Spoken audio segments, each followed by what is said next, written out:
The blizzard had teeth that night, ripping through the Colorado Canyon like something alive and hungry. Thomas Garrett had survived 3 winters as a railway surveyor, mapping routes through country that didn't want to be mapped. But he'd never seen snow fall this fast or this mean. When his horse stumbled over what he thought was a fallen log, he nearly rode past, without looking back. But something made him turn, some instinct older than civilization, and that's when he saw the hand reaching up through the white. Fingers curved like they were still trying to hold on to life. Before we jump back in, tell us where you're tuning in from. And if this story touches you, make sure you're subscribed, because tomorrow I've saved something extra special for you. The Sangre de Cristo range cut black against a sky the color of old bruises, the kind that never quite heal right. February 1879 had come in cold enough to freeze spit before it hit the ground, and the wind carried ice crystals that stung like hornets when they hit exposed skin. Thomas had learned to wrap his face in wool, leaving only his eyes free, and even those watered constantly in the assault. His camp sat wedged into a granite shelf 2,000 feet above the valley floor. A canvas tent lashed to iron stakes he'd hammered into cracks in the stone. The wind tried to take it every night, screaming around the rocks like something being murdered slowly. Inside, he kept a small stove burning, feeding it carefully rationed wood he'd packed up on muleback 3 days ago. The tent glowed orange in the gathering dark, a single point of warmth in an ocean of cold that wanted to swallow everything. Thomas had been alone for 47 days. He kept count by carving notches into the surveying rod he carried, small cuts that added up to a kind of calendar only he understood. The railroad company paid him well for this solitude. Triple wages for winter work in the high country, but the money meant less with each passing week. He'd started talking to himself around day 30, full conversations where he played both sides, and by day 40 he'd stopped being embarrassed about it. The work itself demanded precision. He spent his days triangulating sight lines, calculating grades, marking potential routes with colored flags that snapped and tore in the wind. The railroad wanted a passage through these mountains, a way to connect Denver to the southern territories without the long haul around. They'd sent 5 surveyors into different sections of the range. Thomas hadn't seen another human being since January 3rd. When he'd passed Jim Holloway heading down valley, frost thick in his beard, his hollow with something that looked like relief. The mountains changed you if you stayed too long. Thomas felt it happening. The way silence became not just the absence of sound, but a presence of its own, something that sat heavy on your chest and made your thoughts echo strange inside your skull. He'd catch himself staring at the same rock face for an hour, losing time, his mind drifting to places he didn't want it to go. Sarah's face would come to him then, the way she'd looked that last morning in Philadelphia, standing in the doorway with her hand pressed to her stomach, the pregnancy just beginning to show. The way she'd asked him not to take this job, her voice quiet but firm. The way he'd gone anyway. The telegram had reached him in Denver, forwarded through 3 different offices, the words smudged but clear enough.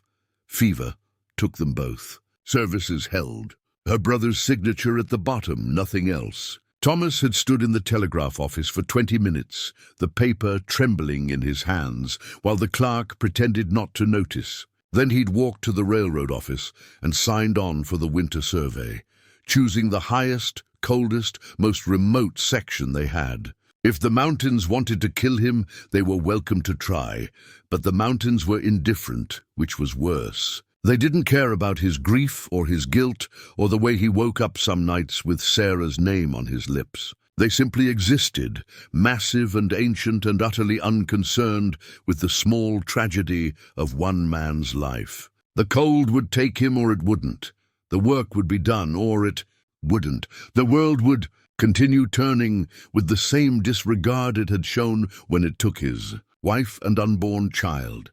Tonight the wind had gotten worse. Thomas had finished his measurements early, marking his progress in the leather-bound journal he kept wrapped in oilcloth. The light was failing fast, that particular quality of winter twilight that made everything look both sharp and unreal. He'd started back toward camp, leading his horse, a grey gelding named Ash, through snow that had climbed to mid-thigh in the drifts. The horse had better instincts than he did. Ash stopped suddenly, head jerking up, ears swiveling forward. Thomas followed the animal's gaze, but saw nothing except more snow, more rocks, more of the endless white that had become his entire world. He urged the horse forward, but Ash planted his hooves and refused to move. That's when Thomas looked down. What he'd taken for a snow-covered log resolved itself into something else entirely. The curve of a shoulder, the dark spill of hair, black as midnight, spreading across the white like ink in water. A hand reaching upward, fingers half-curled, dusted with ice that caught the dying light. Thomas dropped the reins and fell to his knees, his surveying equipment clattering against the rocks. He swept snow away with both hands working fast, his breath coming in harsh clouds that obscured his vision. More of her emerged. The slope of a cheek, the line of a jaw, buckskin clothing beaded with patterns he didn't recognize, moccasins wrapped tight against the cold. She wasn't moving. Her skin had gone grey, that particular shade that meant the body had given up fighting. Thomas stripped off his glove and pressed 2 fingers against her throat, searching for a pulse. For a long moment he felt nothing, just cold flesh that might as well have been stone. Then there, so faint he almost missed it, a flutter against his fingertips like the wing beat of a dying bird. He didn't think. Thinking would have meant calculating odds, weighing chances, recognizing the impossibility of what he was about to attempt. Instead, he gathered her into his arms, shocked by how light she was, how completely the cold had leached the warmth from her body. She felt like something already dead, something he was stealing back from the earth. Ash shied when Thomas approached with the body, but he spoke to the horse in the low, steady voice he'd learned, calmed spooked animals, and the gelding held still long enough for Thomas to drape her across the saddle. He secured her with rope, working quickly, then grabbed the reins and started back toward camp at a pace just short of running. The temperature was dropping. He could feel it in the way the air cut at his lungs, the way his exposed skin began to hurt with that deep ache that came before frostbite. The tent was a 1/4 mile up the trail, but in this snow it might as well have been 10. He pushed harder, dragging Ash behind him, the horse's breath coming in great bellowing clouds. By the time they reached camp, full dark had fallen. Thomas untied the woman and carried her inside, kicking the tent flap closed behind him. The stove was still burning, thank God, the interior almost warm compared to the killing cold outside. He laid her on his bedroll and immediately started stripping away the wet buckskin. Her clothing was beautifully made. He noticed, even through his panic, elk hide tanned soft as cloth, decorated with beadwork in patterns of red and white and deep blue. Whoever she was, someone had cared enough to make her these things. Someone would be missing her, but that was a problem for later. Right now she was dying if she wasn't dead already. Her lips had gone blue, her fingers blackened at the tips. When he pressed his ear to her chest, he heard nothing. No breath, no heartbeat, just the silence of a body shutting down. Thomas had seen men freeze to death before. It happened fast in country like this. You got wet, you got tired, you sat down to rest, and you never got back up. But he'd also heard stories from old mountain men about bringing back people who looked dead, warming them slowly, refusing to give up until the body either came back or didn't. It was a gamble, but she was already dead by any reasonable measure. He had nothing to lose. He stripped off his own coat and shirt, then pressed his body against hers, wrapping them both in every blanket he had. The shock of her cold against his skin made him gasp. It was like embracing winter itself, like holding ice given human form. He forced himself to stay still, to let his warmth seep into her, while outside the wind shrieked and the temperature continued to fall. Minutes passed, then more minutes. Thomas held her, his arms beginning to ache, his own body starting to shake with the cold he was absorbing from her. Her face was inches from his, her eyes closed, her features absolutely still. She was beautiful, he realized. High cheekbones, a strong nose, lips full even in death. Young, maybe 20, old enough to have lived, not old enough to have seen much of life. He thought about Sarah again, couldn't help it, wondered if someone had held her at the end, or if she'd died alone, while he was measuring mountains and running from his own failures as a husband. Wondered if his child had ever drawn breath, or if fever had taken them both before that moment could arrive. The guilt was a physical thing, pressing on his chest, making it hard to breathe. The woman in his arms twitched. Just once, so slight he almost missed it. A muscle spasm, maybe, the body's last random firing before shutting down completely. But then she did it again. Her hand flexed, her eyelids fluttered. Thomas pressed his ear to her chest again, and this time he heard it, a heartbeat, slow and irregular, but there, fighting its way back. Her breathing started as a whisper, barely enough to fog the air between them, then deepened into something more substantial. Color began to return to her lips, the blue fading to purple, then to a pale pink. Her fingers, still tucked against his chest, grew warmer. Thomas didn't dare move. He held her, watching her face, counting each breath like it was something precious. The stove crackled, throwing dancing shadows across the tent walls. Outside, the blizzard raged on, but here, in this small space of warmth, a life was clawing its way back from the edge. Her eyes opened.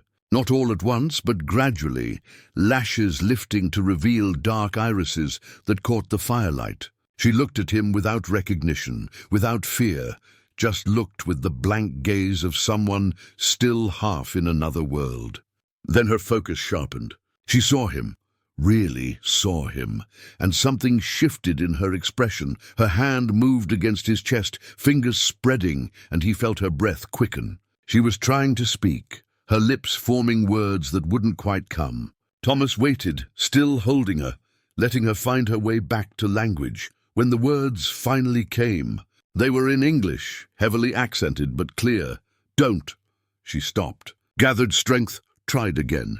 "Don't ever stop." The plea cut through him like a knife. She wasn't talking about the warmth, he understood. Or maybe she was, but she meant something deeper. Don't stop holding on, don't stop fighting. Don't stop believing that life was worth the struggle of coming back to it. Her hand gripped his shoulder, fingers digging in, and he saw tears form in her eyes, spilling down her cheeks. "I won't," Thomas said, and meant it. "I've got you!" "You're safe." She closed her eyes again, but this time it was sleep, not death. Her breathing evened out, her body finally beginning to relax against his. Thomas held her through the night, feeding the stove one-handed, watching her face for any sign of distress, refusing to let go, even when his arms went numb, and his own exhaustion pulled at him like gravity. The blizzard howled. The mountains stood silent, and in a canvas tent on a granite shelf, two people who had no business surviving held onto each other like they were the last warm things in a world gone cold. Dawn came reluctant, the sun struggling through clouds that sat heavy on the peaks like dirty wool. Thomas woke to find himself still wrapped around the woman, both of them cocooned in blankets that smelled of wood smoke and sweat. His body ached from holding the same position through the night, muscles cramped and protesting, but he'd kept his word. He hadn't let go. She was awake already, he realized. Her eyes were open, studying the canvas roof, her breathing steady and controlled. When she sensed his awareness, she turned her head to meet his gaze. This close, he could see the intelligence in her eyes, the wariness of someone who'd learned to measure threats before they materialized. "Water," she said. Her voice was rough, scraped raw by cold and silence. Thomas carefully extracted himself from the blankets and reached for his canteen. He helped her sit up, supporting her back with one arm while she drank. She took small sips at first, then longer pulls, her throat working. When she'd had enough, she pushed the canteen away and looked at him properly for the first time. "You found me." It wasn't a question. Near the lower canyon pass. "You were—" He stopped, uncertain how to describe what he'd found. "You were dying." "I was dead." She said it matter-of-factly without drama. I felt myself leave. "Then you pulled me back." Thomas retrieved his shirt from where he'd discarded it and pulled it on, suddenly aware of the intimacy of their situation. "What's your name?" She hesitated, and he saw her weighing whether to trust him with even that small piece of herself. Finally, Kai. It means willow tree in my language. I'm Thomas Garrett. Railway surveyor out of Denver. I know what you are. There was no hostility in her voice, just a statement of fact. We've been watching the railroad men for months.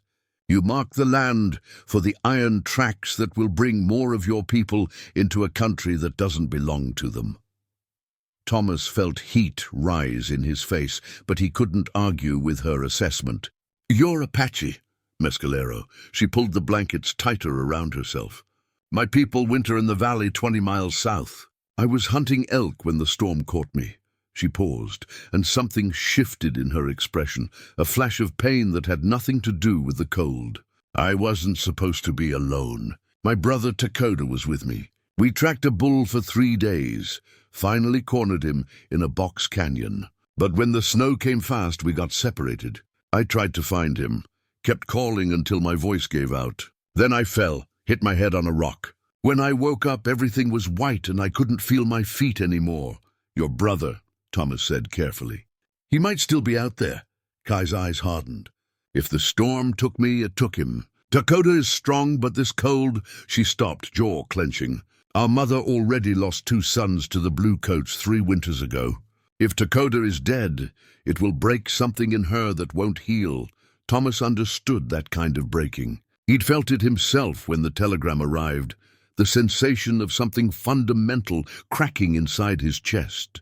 The storm's passed. If he found shelter, if he had enough wood for fire, preparing and narrating this story took us a lot of time, so if you are enjoying it, subscribe to our channel. It means a lot to us. Now back to the story. You would help me look for him? Kai interrupted, surprise evident in her voice. Why would you do that? You don't know us. My people have killed railroad men before, when they came too close to our winter camps, because nobody should die alone in the snow.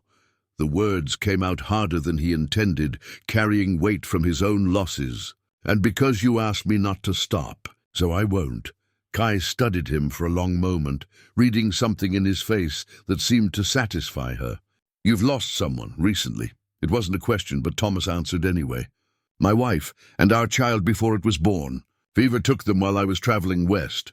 I wasn't there, and you came to the mountains to die. Again, not a question. Kai seemed to see through him with uncomfortable clarity. But the mountains wouldn't take you. So now you save people instead. Thomas had no response to that. He busied himself stoking the stove, adding wood from his dwindling supply. The temperature in the tent had dropped overnight, and he could see his breath again. Kai pushed herself upright, testing her body. Her movements were stiff, muscles protesting, but she managed to stand. She swayed, catching herself against the tent pole. Thomas moved to help her, but she waved him off. I need my clothes. She looked around the tent, spotted the buckskin garments laid out near the stove, where he draped them to dry. Are they mostly dry? But you shouldn't go anywhere yet. You need rest, food. Your body nearly died last night. My brother is out there. Kai's voice sharpened. Every hour we wait is an hour he might not have. Thomas knew she was right, but he also knew she was in no condition for a search. You can barely stand. If you collapse out there, I'll have to carry you back, and that'll waste more time than if you rest now and regain your strength. Kai's eyes flashed with anger. But she couldn't deny the truth of his words. Her legs were trembling with the effort of staying upright. Reluctantly, she sat back down on the bedroll. 1 hour, she said. I rest for 1 hour while you prepare. Then we go whether I'm ready or not, Thomas nodded. Deal, but you eat something first. He prepared a simple breakfast, salt pork fried in a pan, hardtack softened in the grease, coffee strong enough to strip paint. Kai ate mechanically, fueling her body without pleasure or comment. Thomas watched her carefully, noting the way she moved, the slight tremor in her hands that hadn't been there before. Hypothermia did strange things to the body, and he'd have to watch for delayed effects. While she ate, he explained the layout of the land as he knew it, the canyon systems, the ridgelines, the places where someone might find shelter. Kai listened intently, occasionally correcting his understanding of the terrain with details he'd missed. She knew this country in ways he never would. reading it not from maps and surveys, but from a lifetime of moving through it. "Takoda thinks like our father," she said. "He would go high, not low. Find a cave or an overhang, build a fire big enough to last. He's not stupid. But he would also try to find me. That's what worries me." Meaning he might have frozen while searching instead of sheltering. Kai's silence confirmed his fear. Thomas began packing gear: rope, extra blankets, his medical kit, what remained of their food supplies. He strapped on snowshoes and prepared a second pair for Kai. She dressed in her buckskin, moving slowly but with determination, and Thomas noticed details he'd missed the night before. The beadwork on her clothing told stories, geometric patterns that represented mountains, rivers, the path of the sun. Her moccasins were lined with rabbit fur, practical and beautiful. Around her neck she wore a necklace of turquoise and bone, each piece carved with symbols he couldn't read.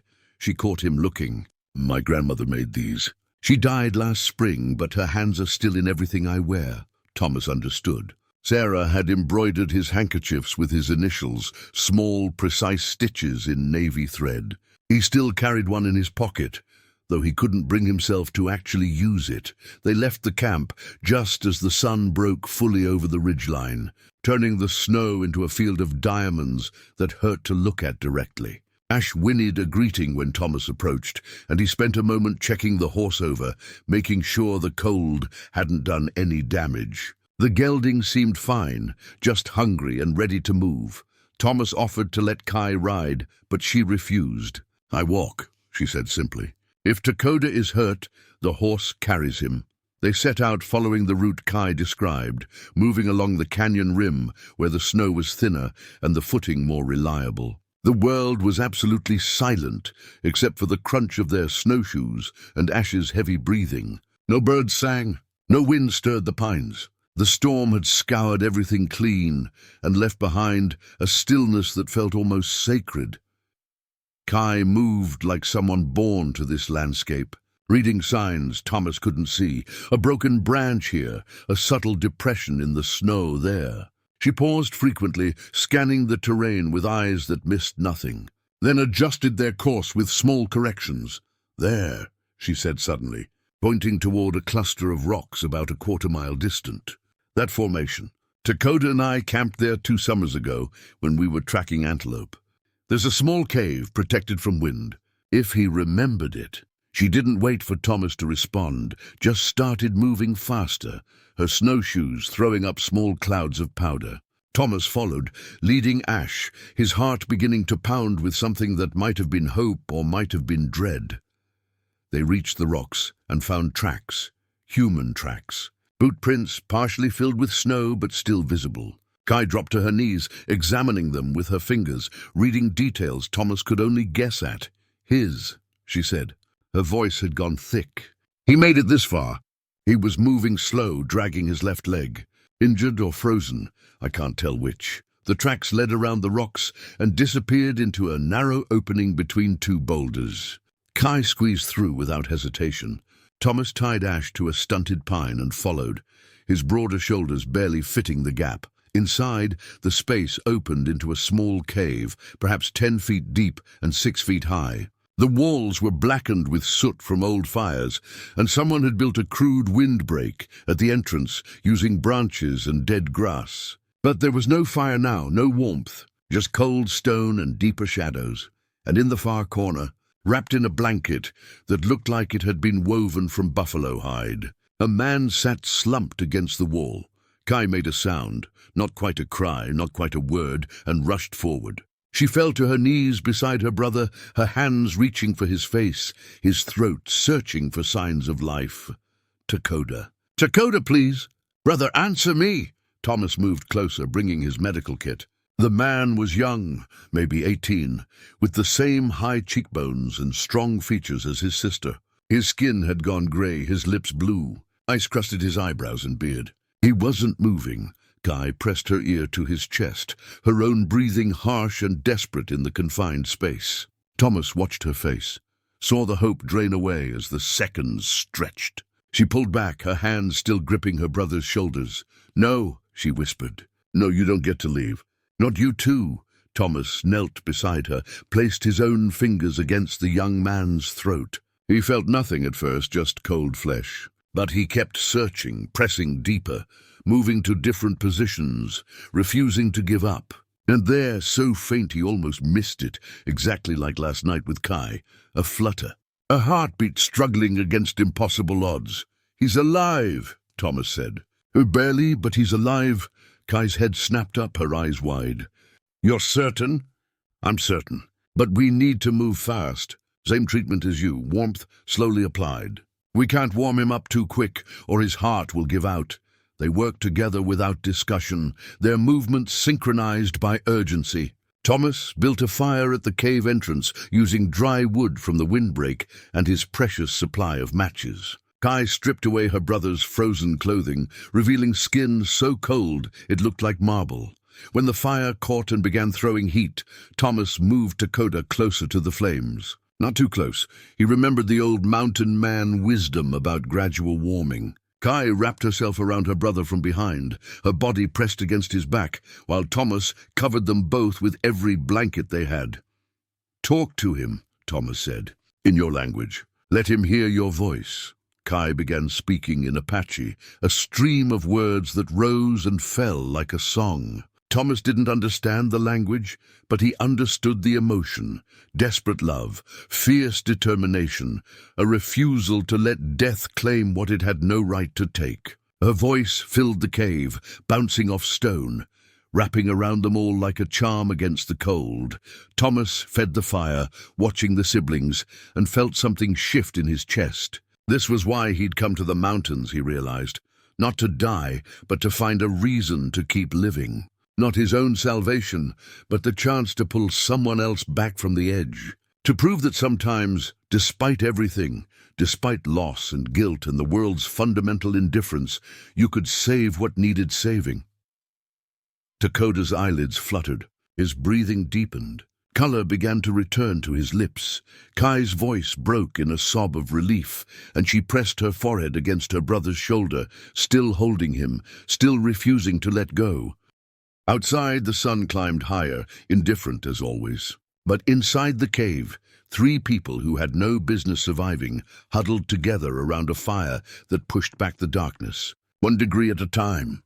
Dakota's eyes opened slowly, pupils struggling to focus in the firelight.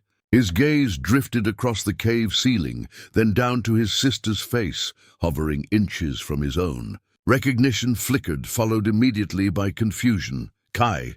His voice came out as barely a whisper, dry as old leather.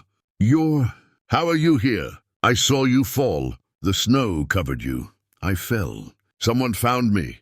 Kai's hand pressed against his cheek, grounding him in the moment.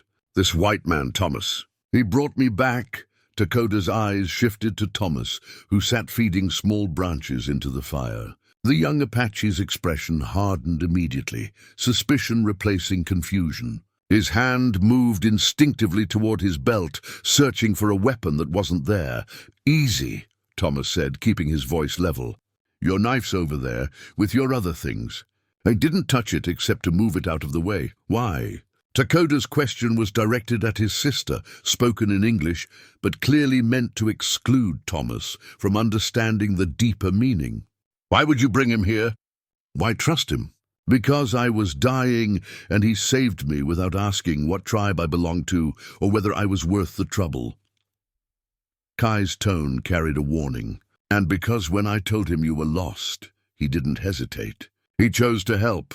Dakota's jaw worked, chewing on this information. He tried to sit up, but his body betrayed him, muscles spasming and refusing to obey. Kai steadied him, and Thomas saw the frustration flash across the young man's face, the particular shame of a warrior finding himself helpless. "Your body needs time," Thomas said. "I've seen men frozen like you were. Sometimes it takes days before everything works right again. You're lucky to be alive." "Lucky." Dakota spat the word like it tasted bad. "My people don't believe in luck. We believe in purpose. If I'm alive, there's a reason. I just don't know what it is yet." Thomas understood that sentiment better than the young man knew. He'd spent months asking the same question. Why had he survived when Sarah and their child hadn't? What purpose kept him breathing when everything he'd wanted had turned to ash? He stood and moved to his pack, pulling out strips of dried venison and the last of his hardtack. Purpose or not, you need food. Both of you? They ate in silence, the only sounds the crackle of fire and the occasional shift of burning wood. Thomas watched the siblings, noting the small gestures of connection between them, the way Kai checked Dakota's hands for frostbite, the way he leaned slightly toward her as if drawing strength from proximity. They had a language beyond words, built from years of shared experience. When Dakota had eaten enough to satisfy Kai, he finally spoke again, this time directing his words to Thomas. "My sister says you're a railroad man, that you mark paths for the iron tracks. I am. I was hired to survey this section of the Sangre de Cristo, find the best route for the Denver and Rio Grande. And when you find this route, how many of your people will follow?" Thomas didn't insult him with a comforting lie. Hundreds at first to build it. Thousands eventually. Towns will grow along the tracks. The territory will change. Dakota nodded slowly, as if Thomas had confirmed something he'd already known. "Our elders speak of this. They say the iron tracks are like rivers that can't be dammed, flowing wherever the white men want them to flow. They say our time in these mountains is ending. Your elders are probably right." Thomas met the young man's eyes directly. "I won't pretend otherwise. But that doesn't mean I wanted to find you dead in a cave. Whatever's coming, whatever changes are headed this way, right now in this moment, I'm just a man who helps people if he can. And what do you want in return?" Dakota's voice carried the weight of someone who'd learned that everything had a price. "Nothing. I want nothing. Everyone wants something." Thomas fed another branch to the fire, watching sparks spiral upward. "Maybe I just want to know that not everyone dies when they could have been saved." The words hung in the air, exposing more than he'd intended. Kai looked at him with an expression he couldn't quite read. Not pity, but something deeper, a recognition of shared wounds. Outside, the day was advancing toward afternoon, the angle of light through the cave entrance shifting as the sun climbed. Thomas knew they'd need to make decisions soon. The cave provided shelter, but they had limited supplies, and the temperature would plummet again once darkness fell. "We need to move," he said. "My camp has better supplies, more wood. We can hole up there until you're both strong enough to travel." "My people's winter camp is closer," Kai said. "Half the distance, and my mother will have medicine, proper food.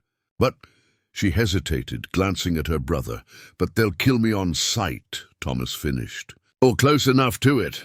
Our warriors are protective." Kai chose her words carefully. 3 months ago, a group of railroad scouts came within 2 miles of our camp.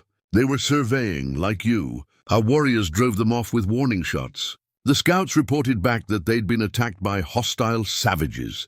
The next week, cavalry soldiers came. They burned our winter food stores and killed 5 people, including a child. Her voice remained steady, but Thomas heard the rage beneath it. "So yes, if you walk into our camp, some of my people will see only another white man who brings death." Dakota pushed himself more upright, wincing at the effort. Mother would protect him. She has influence with the council. And father, he stopped, something crossing his face. "Father isn't there anymore. What happened to your father?" Thomas asked. Kai and Dakota exchanged a look, some unspoken communication passing between them. Finally, Kai spoke. He was taken. 2 weeks ago, a group of men came in the night. Not soldiers, not railroad men. Bounty hunters, we think, though we're not certain. They rode in fast, grabbed him while he was checking the horse line, and rode out before our warriors could organize a response. Bounty hunters. Thomas felt his stomach tighten. "For what?" "There's a price on his head," Dakota said bitterly. $50, posted by the territorial governor. They say he killed a merchant in Santa Fe last year, but it's a lie. My father was hunting in the San Luis Valley when that merchant died. But they need someone to blame, and a mescalero Apache makes an easy target. Thomas knew the pattern well enough. In the territories, justice often had more to do with convenience than truth. An unsolved murder, a dead merchant. and a governor facing pressure to look tough on Indian problems. Add them together, and innocent men hanged while the real killers walked free. Where would they have taken him? Fort Marcy, most likely, Kai said. That's where the territorial courts sit. If they're following a legal process, which they might not be. Bounty hunters sometimes deliver straight to whoever's paying, skip the official channels, and you were planning to go after him. Thomas wasn't asking. He could see it in the way they both held themselves, the coiled tension of people preparing for violence. That's why you were hunting so far from camp. You were gathering supplies for a rescue. Dakota's silence confirmed it. Thomas stood and walked to the cave entrance, looking out across the snow-covered landscape. The sun was bright, almost blinding against the white, but it provided no warmth. In the distance, he could see the rough line of his survey route, the colored flags he'd planted marking the railroad's intended path. All his careful measurements, all his precise calculations. What did any of it matter compared to this? A father stolen from his children, a family torn apart by men who saw other human beings as nothing more than commodities. He thought about Sarah again, but this time the memory came differently. Not the guilt and the grief, but something she'd said to him once when they were first courting. They'd been walking through Philadelphia, had passed a homeless man begging outside a church. Thomas had been prepared to walk past. Everyone did, but Sarah had stopped, had given the man her lunch and her scarf. When Thomas asked why, she'd looked at him with surprise, as if the answer was obvious. Because he needed help and I could give it. What other reason do you need? He'd married her 3 months later. Thomas turned back to face the siblings. How many men took your father? Kai's eyes widened slightly. 4 that we counted. But Thomas, 4 men armed! Of course armed, Dakota said. Rifles and pistols both. These aren't farmers playing at being tough. They're professionals. And you two were planning to go after them alone? A girl who nearly froze to death yesterday, and a boy who can barely stand. Dakota's face flushed with anger. I'm not a boy. I've counted 16 coups in battle, and Kai can shoot better than most men. I'm sure you're both formidable. But you're also half dead, undersupplied, and running out of time. Thomas pulled his gun belt from his pack and started strapping it on. So here's what we're going to do instead. We're going back to my camp. We're getting you both fed and rested for 12 hours, and then we're going to Fort Marcy together. Together? Kai stood slowly, disbelief clear in her voice.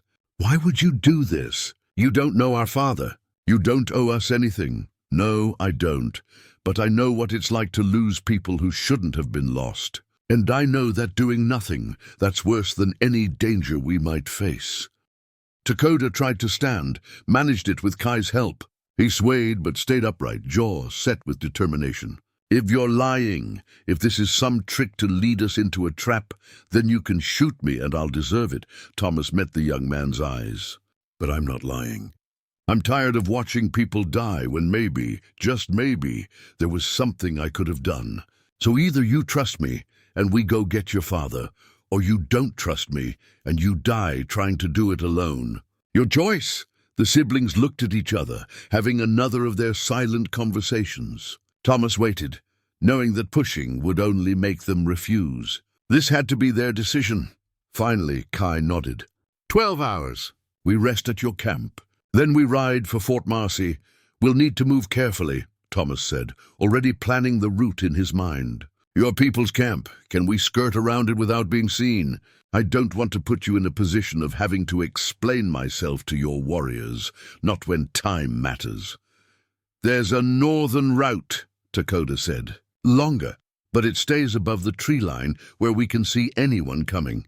We'll be exposed, but so will anyone trying to follow us, Thomas nodded. Good. Now let's see if you can walk well enough to get back to my camp before dark. They gathered what little gear remained, Dakota's knife, his bow, and empty quiver, a water skin frozen solid. Thomas noted the quality of the bow, the careful craftsmanship in its construction. This was a weapon made by someone who understood both artistry and function.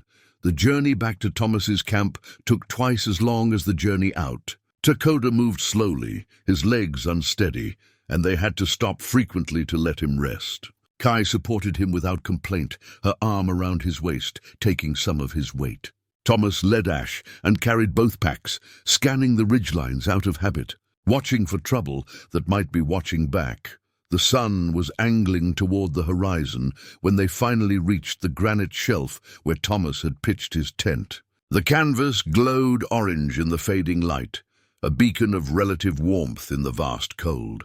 Thomas got them inside, stoked the fire until it roared, and started preparing the best meal he could manage with limited supplies. Beans thickened with flour, salt pork, coffee so strong it could strip rust. While they ate, Thomas studied his maps by firelight, tracing possible routes to Fort Marcy. The fort sat roughly 70 miles southeast, across terrain that alternated between mountain passes and open prairie. In good weather, with fresh horses, a man could make it in 3 days. But the weather was far from good. None of them were at full strength, and they'd be traveling through a country where both Apache warriors and cavalry patrols operated with equal unpredictability. "Tell me about these bounty hunters," Thomas said. "Anything distinctive? Anything that might help us identify them?" Kai thought for a moment. The leader was tall, thin, wore a black coat with silver buttons. He had a scar across his throat, like someone had tried to cut it once and failed. The others? She shook her head. It was dark, happened fast. But I remember the leader because he laughed when he rode off. Like taking our father was some kind of joke. Thomas felt anger kindle in his gut, hot and focused. He'd met men like that before. People who took pleasure in others' suffering, who saw cruelty as entertainment. The world had too many of them, and they thrived in places where law was thin and oversight sparse. "We'll find them," Thomas said. "And we'll get your father back." "You sound certain," Dakota said. "But you don't know these men. You don't know what they're capable of." Thomas looked up from his maps, his face hard in the firelight. "No, but they don't know what I'm capable of either. And that's going to be their mistake."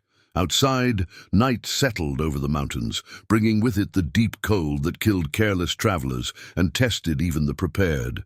But inside the tent, 3 unlikely allies made plans for violence, for rescue, for the kind of desperate gamble that either ended in triumph or graves. The fire burned. The maps lay spread between them, and somewhere to the southeast a father waited in chains, not knowing that his children were coming. That a stranger had decided his life was worth fighting for. The mountains stood silent, passing no judgment. They had seen this story before. People fighting against impossible odds, refusing to accept loss, pushing back against the world's indifference. Sometimes those people won, more often they didn't. But tonight, in a canvas tent on a granite shelf, 3 people chose to believe that sometimes was enough. They left before dawn, moving through darkness so complete it felt solid. Thomas had divided his remaining supplies into 3 packs, the heaviest for himself, lighter loads for Kai and Dakota. Ash carried extra blankets, water and ammunition, the gelding's breath steaming in great clouds that dissolved into the frozen air. The first hours passed in silence, each of them conserving energy, finding their rhythm on the snowshoes. Thomas led, breaking trail through drifts that sometimes reached his waist. Behind him, Kai moved with the fluid economy of someone raised in this landscape. And Dakota brought up the rear, still slower than his sister, but gaining strength with each mile. When the sun finally crested the eastern peaks, it painted the world in shades of rose and gold that hurt to look at directly. They paused on a windswept ridge, and Thomas pulled out his compass, checking their bearing against the map he'd memorized. 70 miles had seemed manageable in the tense warmth. Out here, with the wind cutting through every layer of clothing and the snow stretching endlessly in all directions, it felt like the distance to the moon. Kai appeared beside him, studying the landscape with eyes that read terrain differently than his surveyor's measurements ever could. "We're being followed," she said quietly. Thomas's hand moved instinctively toward his rifle. "Where?" "About a mile back. 3 riders, maybe 4. They're staying just below the ridgeline, using the terrain to mask their movement. But I caught the sun reflecting off metal twice now. Your people." No, Apache don't carry enough metal to make reflections like that. These are white men, well armed. Takoda joined them, his breathing labored but controlled. How long have they been tracking us? Since we left camp, probably. They would have seen our fire last night, watched us leave this morning. Kai's expression was grim. The question is whether they're following us specifically or just heading the same direction. Thomas scanned the ridge behind them, but saw nothing except snow and rock and the dark line of pine forest below. Could they be more bounty hunters, associates of the men who took your father? Possible! Or they could be cavalry scouts, or just drifters who saw 3 people traveling together and figured we might have supplies worth stealing. Takoda checked his bow, running his fingers along the string. In this country, anyone following you is a threat until proven otherwise. They moved on, but the knowledge of pursuit changed everything. Thomas found himself glancing backward constantly, searching for movement, for the flash of metal Kai had spotted. The vulnerability of their position became clear. Exposed on the high ridges, nowhere to hide. No way to know if the men behind them meant harm or were simply traveling the same route by coincidence. By midday, they descended into a narrow valley where a frozen creek wound between stands of aspen. The trees offered some concealment, and Thomas called a halt in a sheltered spot where the creek had undercut the bank, creating a shallow overhang. They ate quickly, dried meat and the last of the hardtack, and Thomas refilled their water skins from a spot where the creek still ran liquid beneath a skin of ice. Kai sat apart, her back against a boulder, her eyes distant. Thomas watched her for a moment, then moved to sit beside her. She didn't acknowledge him at first, just kept staring at the frozen creek. "You're worried about your father," Thomas said. "I'm worried about what they're doing to him." Kai's voice was flat, controlled, but Thomas heard the fear beneath it. Bounty hunters don't care if their prisoners arrive healthy. They just need them alive enough to collect payment. My father is 53 years old. He's survived cavalry attacks, winter hunts that killed younger men, a knife wound that should have killed him 10 years ago. But he's not invincible. If they're beating him, starving him... She stopped, jaw clenching. Thomas understood that particular torture, imagining someone you loved suffering while you could do nothing to prevent it. He'd spent weeks after Sarah's death constructing detailed scenarios of her final hours, each one worse than the last. The fever, the pain, the terror of knowing she was dying while carrying their child. The thoughts had nearly driven him mad. "Tell me about him," Thomas said. "Your father." "What's his name?" Kai looked at him, surprised by the question. "Niol. It means wind. When he was young, our people say he could run faster than anyone, could disappear into terrain that seemed too open to hide a rabbit. The soldiers called him Ghost Who Runs. Ghost Who Runs." Thomas tested the name. "Sounds like someone difficult to catch." He was. For 20 years he led warriors against the cavalry, against the settlers who kept pushing into our territory. He fought because our people were being driven from land we'd held for generations, because our children were starving, because sometimes fighting is the only dignity left. Kai picked up a small stone and turned it over in her fingers. But 3 years ago, after my brothers were killed, something changed in him. He said the fighting had to stop, that we were losing too many people, that we needed to find another way to survive. Some of our warriors called him a coward. They said he'd grown too old, too afraid. What do you think? I think he saw the future more clearly than they did. I think he understood that we couldn't win, not against the numbers coming west. The railroad, the settlers, the cavalry, they just keep coming, wave after wave. My father decided that surviving was more important than dying with honor. She threw the stone into the creek, where it cracked through the ice and disappeared. But the white man's law doesn't care about survival. They want revenge for old battles, punishment for defending our homes. So they invent charges, post bounties, make it legal to hunt us like animals. Thomas had no defense to offer because she was right. He'd seen it himself.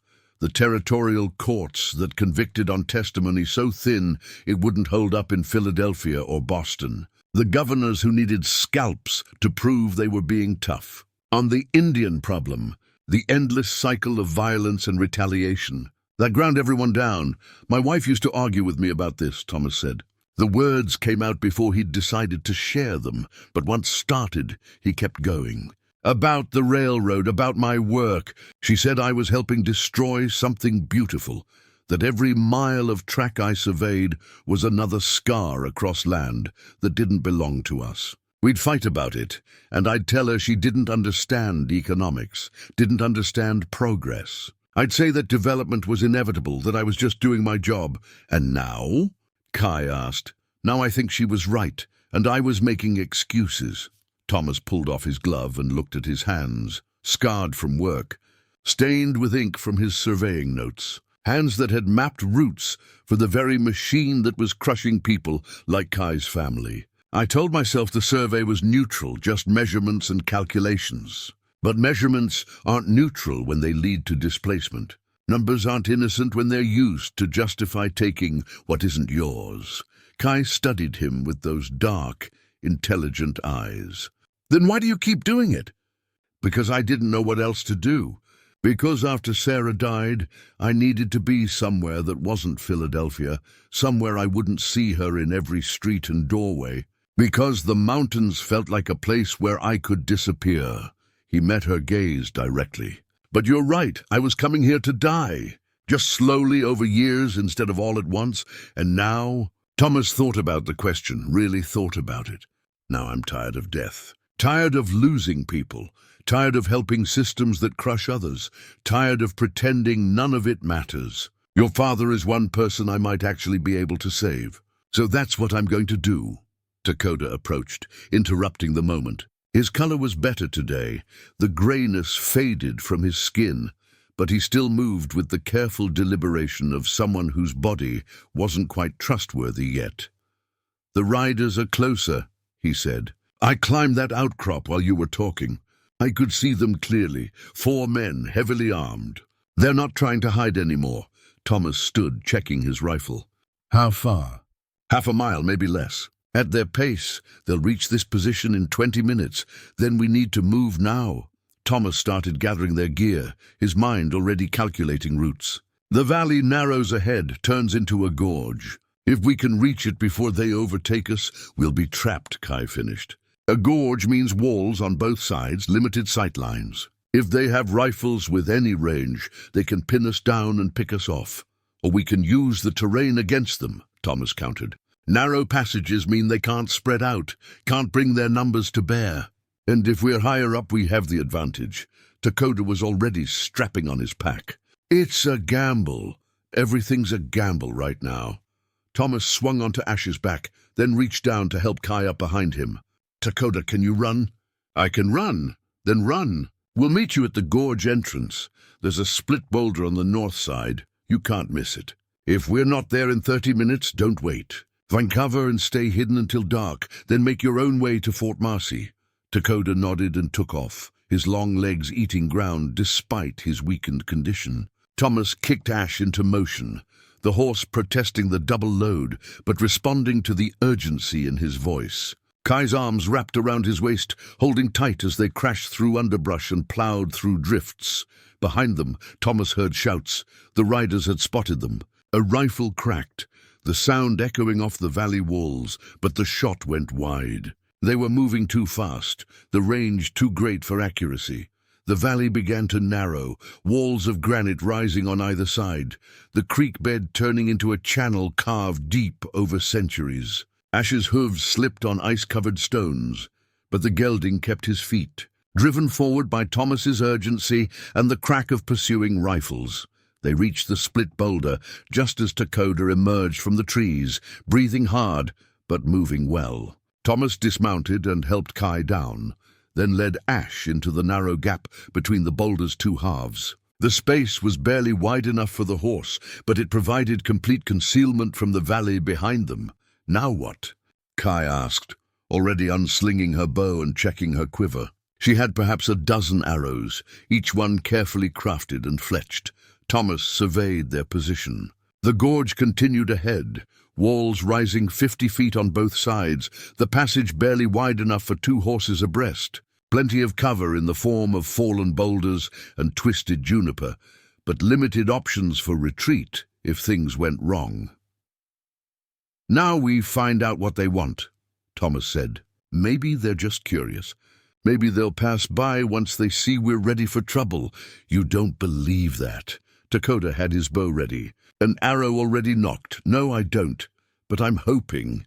The riders appeared at the valley's mouth 5 minutes later. 4 men on horses that looked too good for casual drifters. They spread out in a line, rifles held ready but not aimed, and stopped about 50 yards from the split boulder. The man in the center was older than the others, maybe 45, with a weather-beaten face and eyes like chips of flint. He wore a heavy coat and a hat that had seen better years. When he spoke, his voice carried clearly in the cold air. "You folks seem to be in a hurry. Mind if we ask where you're headed?" Thomas stepped out from behind the boulder, his rifle held loosely but ready to rise. "South, and you?" "South as well." "Funny coincidence." The man's smile didn't reach his eyes. "We're looking for some escaped prisoners, a mescalero man and his 2 children. You wouldn't have seen anyone matching that description, would you?" Thomas felt Kai tense behind him, heard Dakota's quiet intake of breath. These weren't random travelers. These were hunters, and they'd found their prey. "Can't say I have," Thomas said. "The mountains are pretty empty this time of year." "That's the thing about empty places," the man said, still smiling. "Easy to spot the few people who are there. Like, say, a white man traveling with 2 Apache.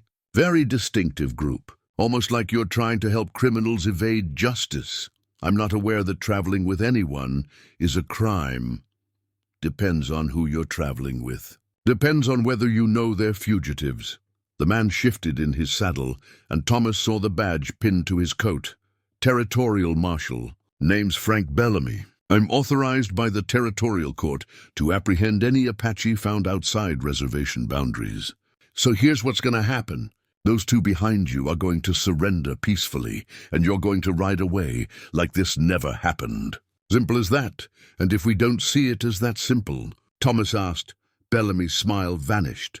"Then you'll be guilty of obstruction. That's a hanging offense in this territory. You really want to die for the Indians you probably met yesterday?" Thomas thought about Sarah again, about the question she'd asked him once.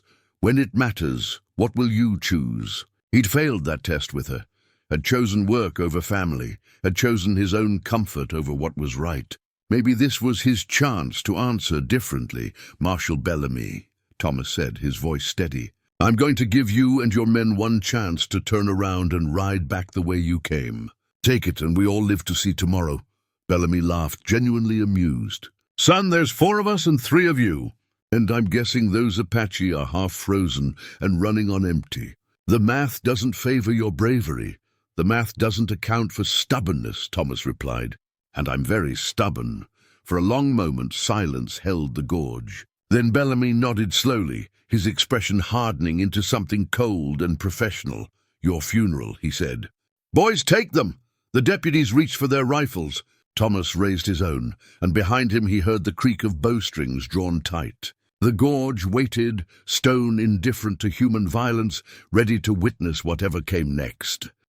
And in that frozen instant before the shooting started, Thomas thought about Sarah one last time, hoped she could see him now, hoped she'd understand that he'd finally found something worth fighting for.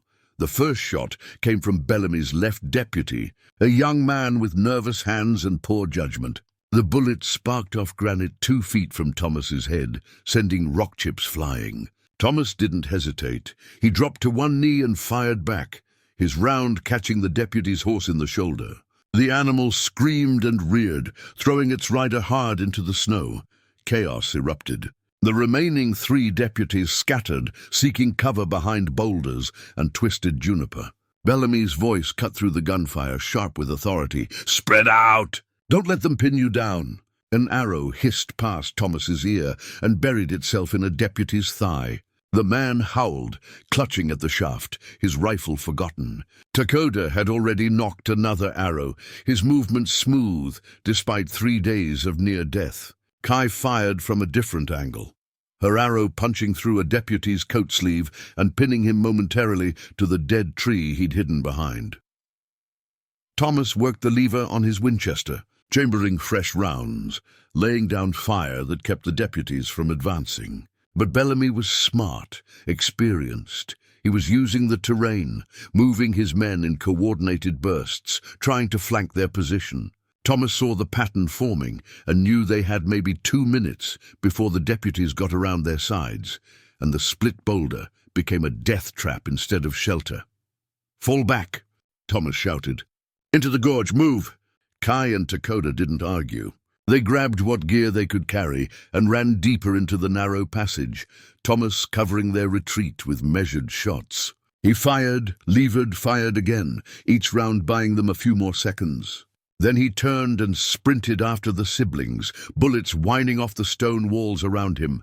The gorge twisted and turned, the floor uneven with ice-slick stones and frozen pools. Thomas's boots skidded, caught, kept him upright through momentum more than balance.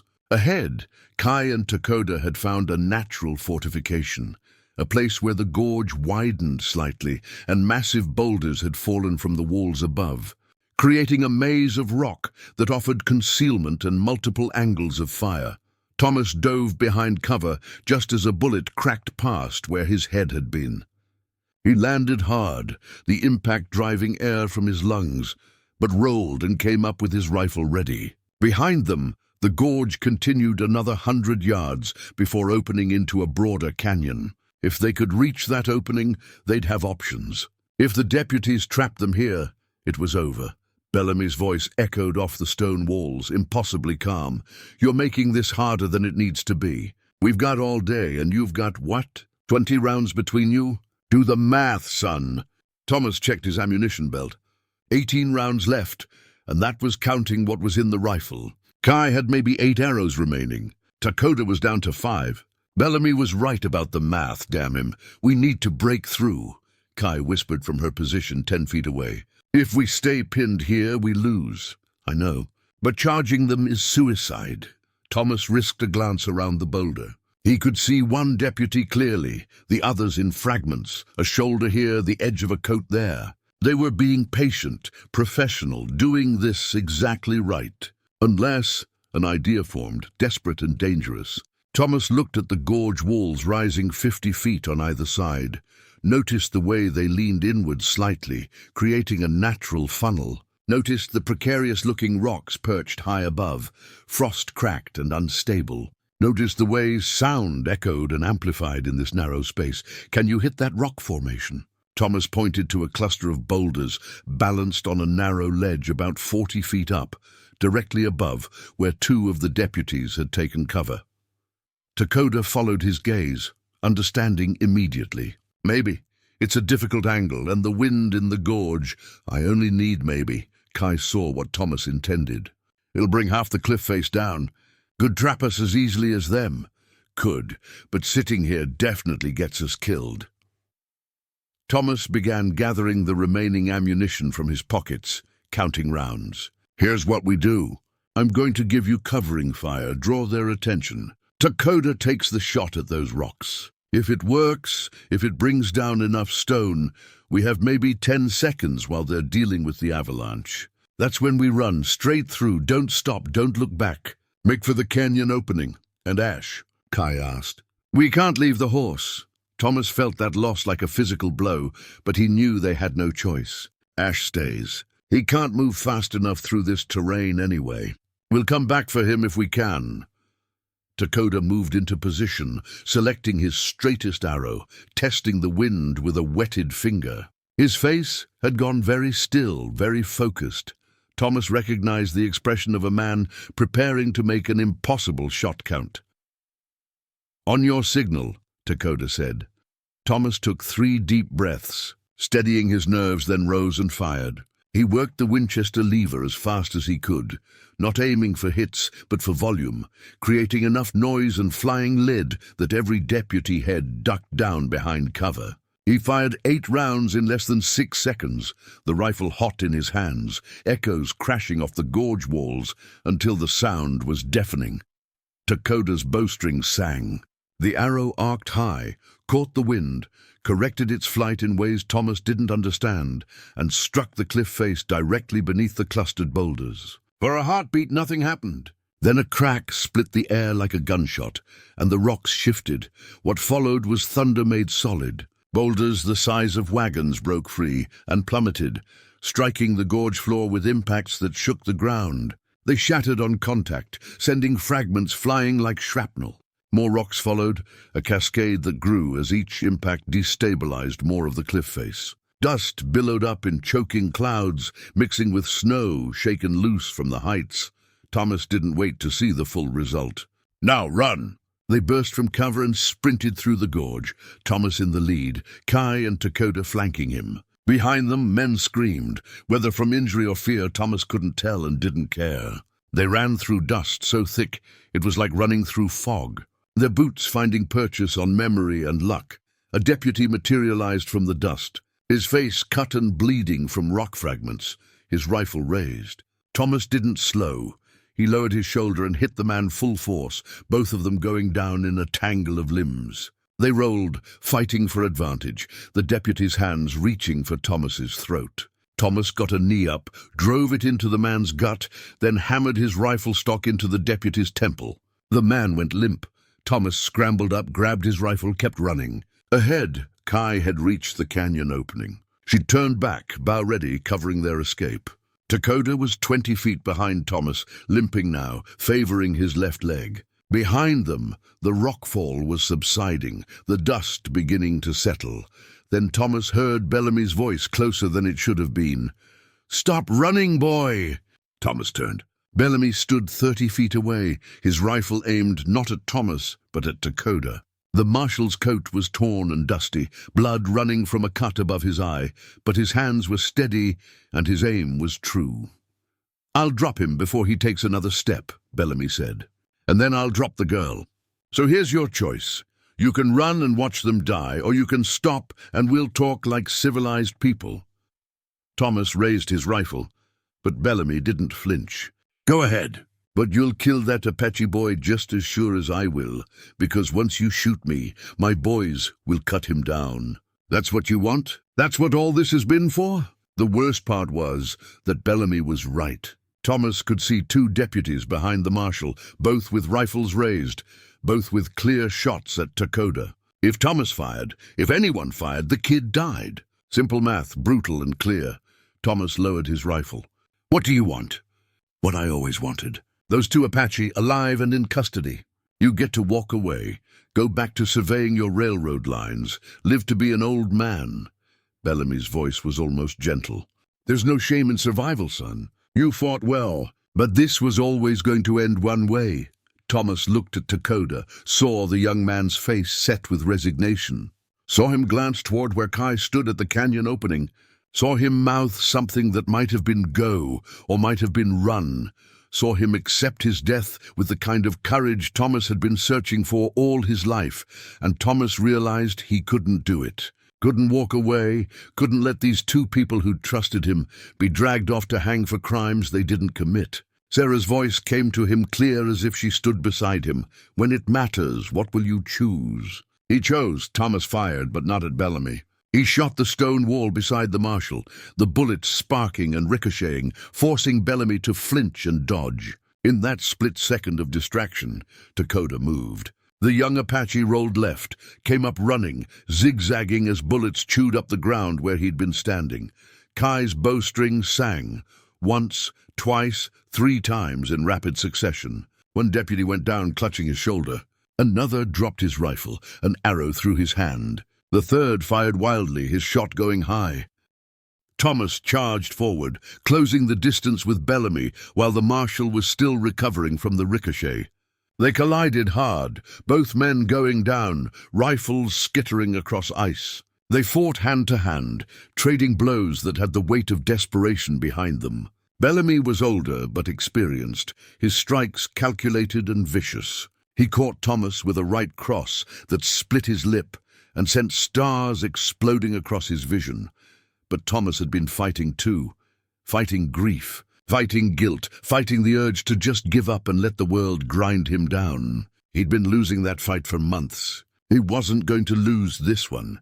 He drove his forehead into Bellamy's nose, felt cartilage crunch. The marshal's grip loosened, and Thomas rolled away, scrambling for his rifle.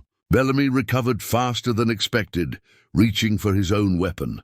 They both came up armed at the same moment, rifles pointed at each other from 10 feet apart. "Stalemate," Bellamy said through blood streaming from his broken nose. "We both pull these triggers, we both die."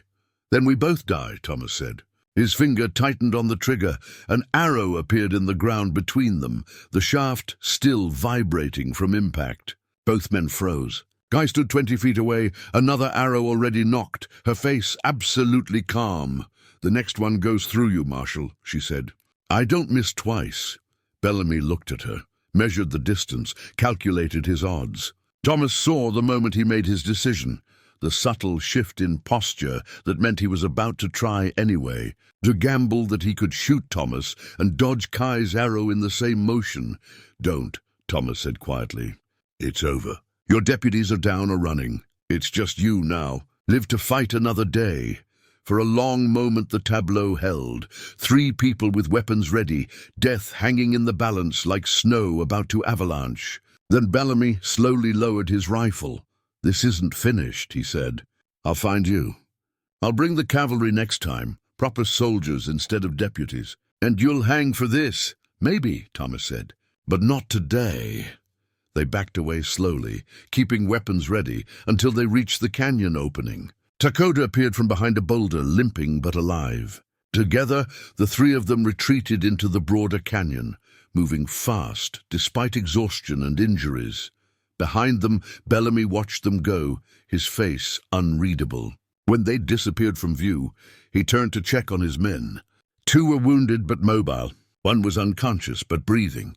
The 4th, the young one who'd fired the first shot, sat against a boulder with his head in his hands, looking like he wanted to be anywhere else. Bellamy spat blood into the snow. "Get the horses. We're going to Fort Marcy." "But, sir," the young deputy said, "shouldn't we—" "Fort Marcy," Bellamy repeated, his voice flat as hammered iron. "That's where they're heading. That's where we'll finish this." He stared at the canyon, where the 3 fugitives had vanished, his broken nose throbbing in time with his heartbeat. He'd underestimated the white man, had thought him a soft surveyor playing heroics. That had been a mistake. He wouldn't make it again. In the broader canyon, Thomas, Kai, and Dakota kept moving, putting distance between themselves and the gorge. None of them spoke. There was nothing to say that their survival hadn't already said for them. They'd won this round. But Bellamy was right, it wasn't finished. Not by a long way. The mountains watched, indifferent as always, as 3 people who'd chosen defiance over submission disappeared into the vastness, heading toward a fort where a father waited, and violence waited, and all the consequences of their choices waited to be paid in full.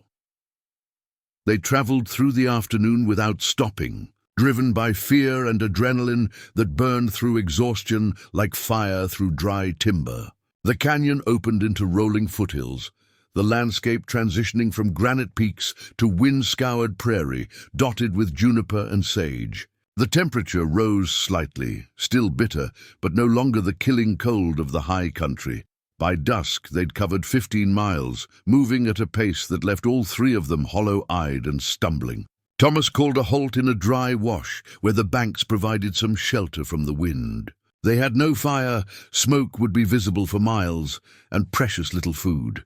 They sat in the gathering dark, passing around Thomas's canteen, none of them speaking. Dakota's limp had gotten worse. The young man tried to hide it, but Thomas saw how he winced with each step, how he kept his weight off his left leg. During the fight in the gorge, something had torn or twisted, and the miles since had made it worse.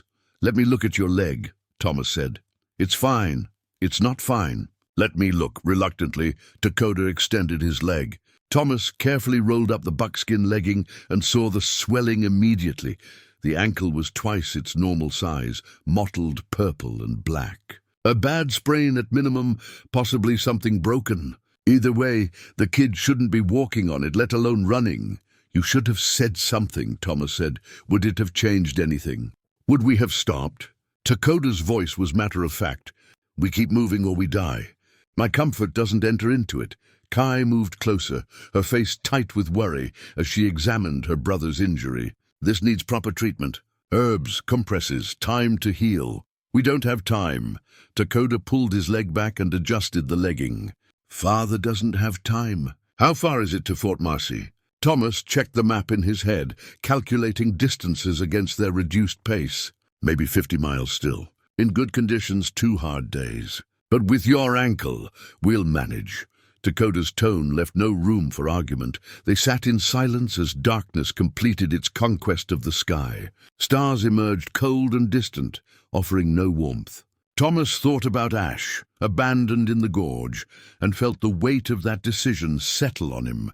The horse had carried him faithfully through months of survey work, had never complained, had deserved better than to be left behind. But horses could be replaced. People couldn't. "Tell me about Fort Marcy," Kai said quietly. "What can we expect?" Thomas had been dreading this question because he didn't have good answers. "It's a military installation, maybe 200 soldiers garrisoned there. Stone walls, guard towers, proper defenses. The territorial court meets in a building adjacent to the fort proper. That's where they'd hold prisoners awaiting trial, so we're planning to break into a military fort." Dakota's voice held dark humor. "Just the 3 of us, with limited weapons, while being hunted by a territorial marshal and his deputies." "When you say it like that, it sounds unreasonable," Thomas replied. "It is unreasonable. It's suicide." Kai looked at Thomas directly. "You know that, don't you? Even if we somehow get inside, even if we find my father, getting him out past 200 soldiers, it can't be done." Thomas knew she was right. The rational part of his mind had been screaming this at him since the gorge, listing all the reasons why this plan was doomed. But another part, the part that had failed Sarah, that had spent months searching for redemption in the mountains, refused to accept impossibility as an answer. "Maybe it can't be done," Thomas said. "But we have to try. Because the alternative is leaving your father to hang for a crime he didn't commit, and I can't—" He stopped, the words catching in his throat. "I've left too many people behind already. I'm not doing it again." Kai studied him in the starlight, and Thomas felt like she could see straight through to all the broken parts of him. "You're trying to save your wife," she said softly. "By saving my father." "That's not—" Thomas started to protest, then stopped. Maybe she was right. Maybe this whole desperate journey was about proving to Sarah's ghost that he could be the man she'd needed him to be, even if he'd failed when it mattered. Maybe, does it matter? It matters if you get us killed for it. But Kai's voice held no anger, just a kind of sad understanding. Though I suppose we're already committed. We can't go back, can't go forward safely. The only path is through. Dakota shifted, finding a more comfortable position. "There might be another way. Not through the front gate, but underneath." Thomas leaned forward. "Underneath?" "The fort was built on old Spanish foundations. My father told me about it. He spent time there years ago, before the fighting started, when our people still traded with the garrison. The Spanish built a network of storage cellars and escape tunnels. When the Americans came, they built on top of the Spanish work. But the old passages are still there. Mostly collapsed or flooded, but some remain. Your father told you this?" Thomas asked. "He tells many stories. Some are history, some are strategy, some are both." Dakota's expression was distant, remembering. "He always said that knowing the land beneath your enemy's feet is as important as knowing the land around them. If those tunnels still exist, if we can find an entrance, it's still a massive risk." Kai interrupted. "We don't know if the tunnels are passable. We don't know where they lead. We don't know if they're guarded, but it's better odds than walking through the front gate," Thomas said. The idea had taken root, impossibly thin, but better than nothing. If we can get inside without being seen, find where they're holding your father, we might have a chance. "And if the tunnels collapse? If we get trapped underground?" Guy pressed. Thomas had no good answer for that. All he could offer was the same desperate logic that had driven every decision since he'd found Kai frozen in the snow. "Then we'll deal with it, but at least we'll have tried." They settled in for an uncomfortable night, taking turns on watch. though Thomas suspected none of them actually slept. Every sound seemed magnified. The wind scraping across stone, the distant cry of a hunting owl, the creak and pop of ice forming in puddles. Thomas kept expecting to hear hoofbeats, to see Bellamy and his reinforcements appearing from the darkness. But the night remained empty except for cold and stars. Dawn came grey and unwelcome. They ate the last of their food, a few strips of jerky that had frozen solid overnight, and started moving again before the sun fully cleared the horizon. Dakota struggled, his face tight with pain he refused to voice. But he kept pace through sheer stubbornness. By midday, they could see Fort Marcy in the distance, its stone walls rising from the prairie like a man-made mountain. Smoke from cook fires drifted into the pale sky.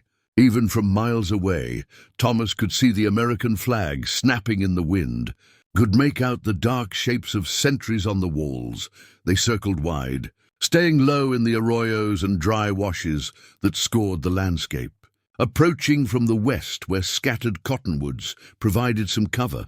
As they got closer, Thomas began to appreciate the fort's formidable nature. The walls were 15 feet high, well maintained, with guard towers at each corner. A single gate provided entry, and it was heavily defended. Soldiers moved along the ramparts in pairs, their rifles catching sunlight. "We need to wait for dark," Kai whispered. They'd taken cover in a depression maybe half a mile from the fort, screened by brush and a fallen cottonwood. "Any closer in daylight, and we'll be spotted," Thomas agreed, though the waiting felt like torture. They lay still, watching the fort, counting sentries, trying to understand patterns of guard rotation. Soldiers came and went through the gate, some on horseback, some on foot, some driving wagons loaded with supplies. The fort was active, functioning, alert. As afternoon stretched toward evening, Thomas noticed something that made his stomach clench. A group of riders approached from the east, 4 men on horses, moving with purpose. Even at this distance, Thomas recognized Bellamy's silhouette, the way he sat his horse. "He's here," Thomas said quietly. Kai saw them too. He made better time than we did. Probably didn't stop last night. They watched as Bellamy and his remaining deputies reached the gate. There was a brief exchange with the sentries. Then the gate opened, and the riders entered.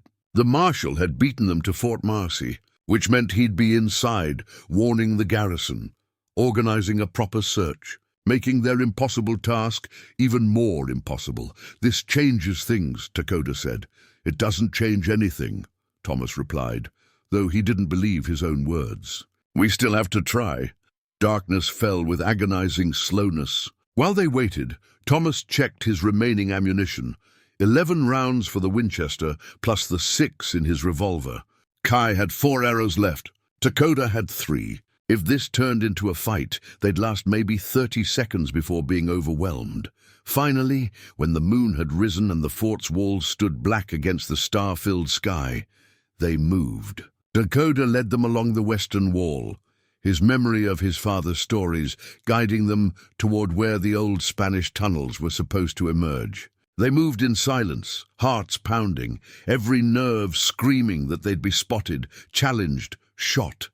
But the sentries were focused on the approaches, not on the ground directly beneath the walls. Thomas and the siblings reached the wall's base without being seen. In the moonlight, Thomas could make out where the newer American construction met the older Spanish stonework, a line of different colored rock about 4 feet up. Dakota ran his hands along the base of the wall, feeling for irregularities. His fingers found something, a gap in the stones, narrow but deep.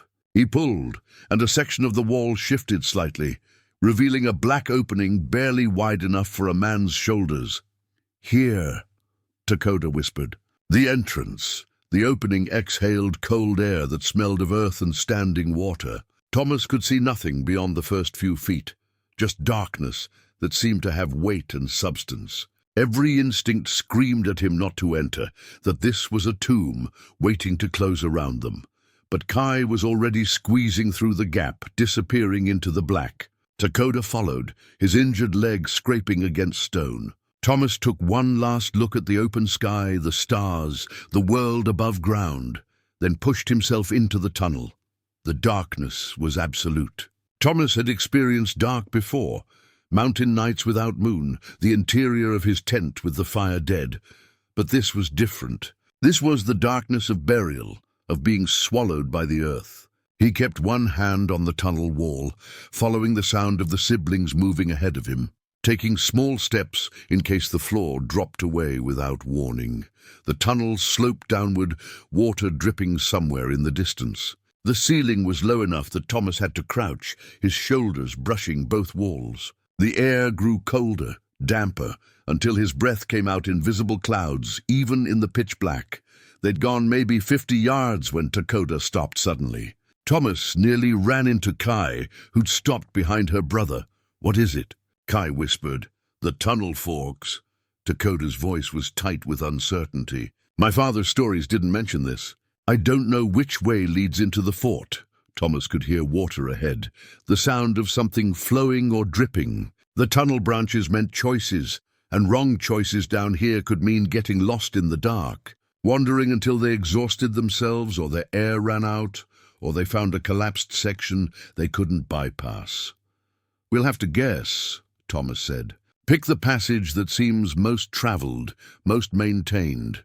They chose the right fork based on nothing more than the fact that the left passage seemed to narrow while the right stayed consistent. They moved on, and with each step Thomas felt the weight of stone above them, tons of rock and earth that could come down at any moment, that could seal them in this darkness forever. After what felt like hours, but was probably only minutes, the tunnel began to slope upward. Thomas's hope surged. Upward meant toward the fort, toward the surface, toward whatever came next.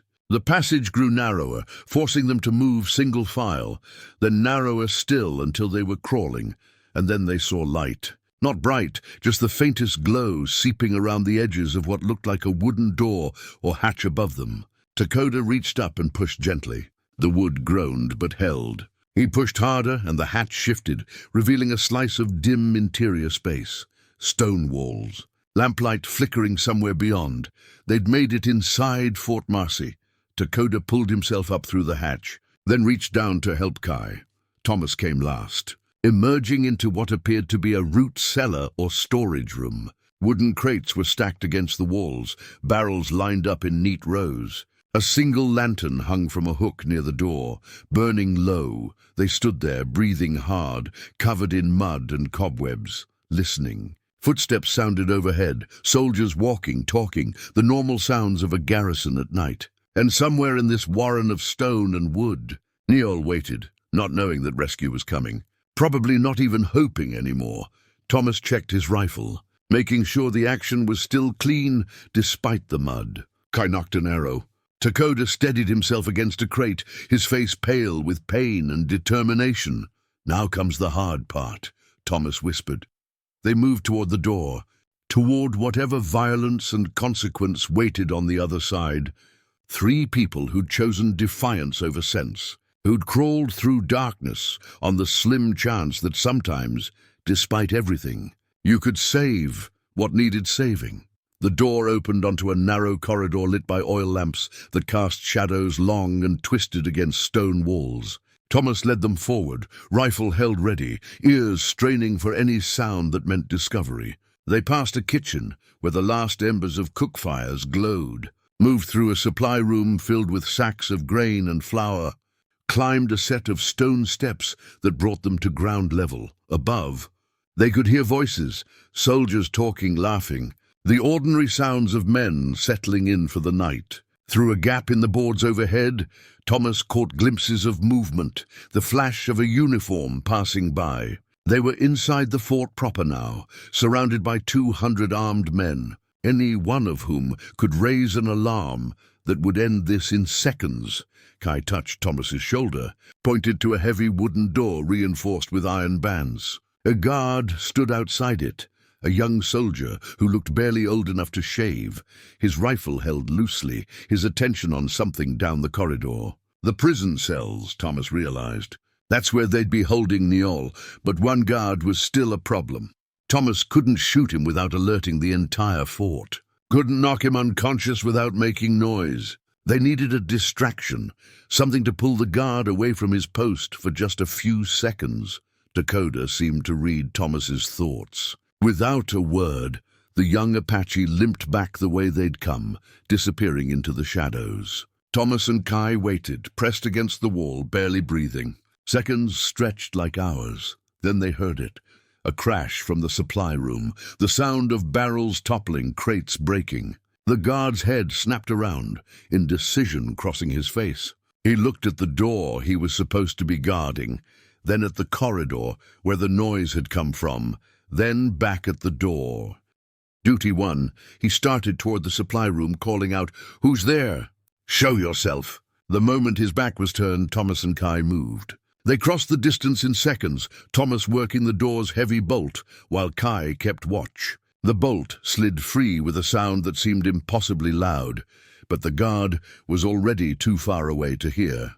Thomas pulled the door open and they slipped inside, closing it behind them just as Dakota emerged from the supply room with his hands raised. The guard's rifle pointed at his chest. Thomas heard the young soldier's voice through the door. "Don't move!" "How did you—" Then a confusion of sounds, a scuffle, a grunt, the clatter of a rifle hitting stone. Silence followed. Inside the cell block, darkness was broken only by a single torch guttering in a wall bracket. 3 cells lined one wall, each with a barred door. 2 were empty. The third held a man. Niol sat on a rough wooden bench, his hands chained to the wall behind him. Even in the dim light, Thomas could see the family resemblance. The same high cheekbones as Kai, the same intelligent eyes as Dakota. But where his children were young and vital, Niol looked worn down by captivity and abuse. His face was bruised, one eye swollen shut, dried blood crusting his lips. His buckskin shirt was torn, revealing more bruises underneath. When he saw them, his good eye widened in disbelief.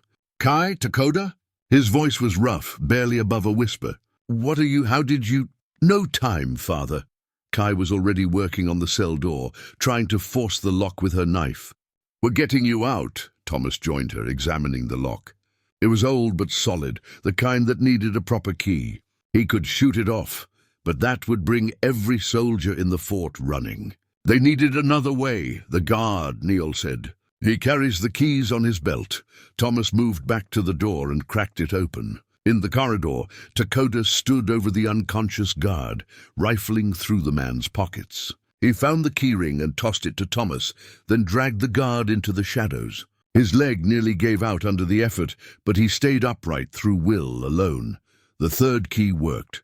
The cell door swung open with a metallic groan that set Thomas's teeth on edge. Kai rushed to her father, working at the chains that held his wrists. These needed a different key, smaller, and Thomas watched as she tried them one by one, her hands shaking. The fourth key turned. The chains fell away, and Niol stumbled forward, his legs unsteady after days of confinement. Kai caught him, supported him, and Thomas saw tears streaming down her face, though she made no sound. "We have to move," Thomas said quietly. "Every second we stay is another chance someone finds us." Dakota appeared in the doorway, his face tight with pain and urgency. "Soldiers coming!" I hear voices getting closer.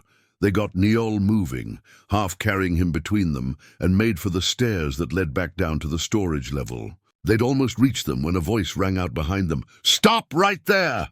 Thomas turned. Bellamy stood at the end of the corridor, his revolver drawn, 3 soldiers flanking him. The marshal's face was a mask of fury, his broken nose swollen and dark. "I knew you'd try something stupid," Bellamy said. "Knew you couldn't leave well enough alone." "So I waited. Told the garrison commander that you'd come, that you'd try to break this murderer out. And here you are, proving me right." Thomas raised his rifle, but Bellamy was faster.